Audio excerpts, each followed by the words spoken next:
In your multicultural spotlight, Indiana is set to receive $100 million in federal funding to expand electric vehicle charging infrastructure. News 8's multicultural reporter Katira Winfrey explains what steps the NAACP says that the state should take to ensure equitable access.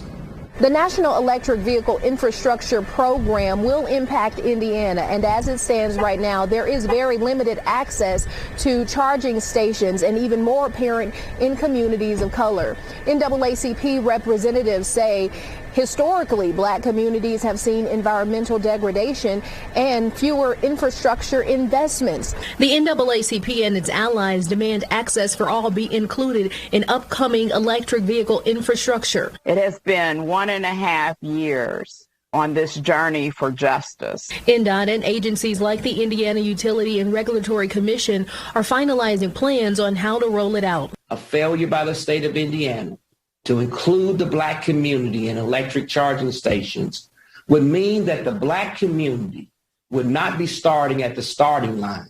The NAACP outlined its 6-point plan and recommendations to ensure an equitable rollout.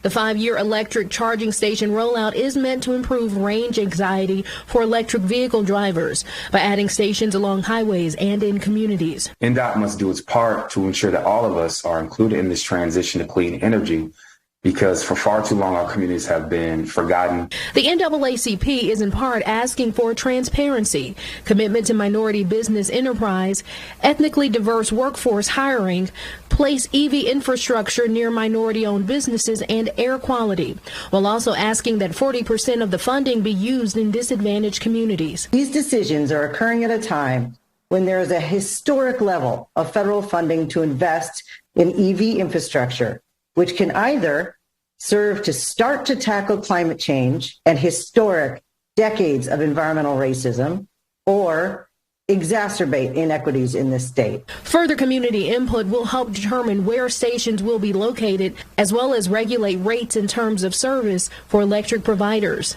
We in the urban communities can no longer sit on the sidelines. A plan is expected to be laid out by the end of the year. Reporting in Indianapolis, Katira Winfrey, Wish TV, wishtv.com, and like us on Facebook.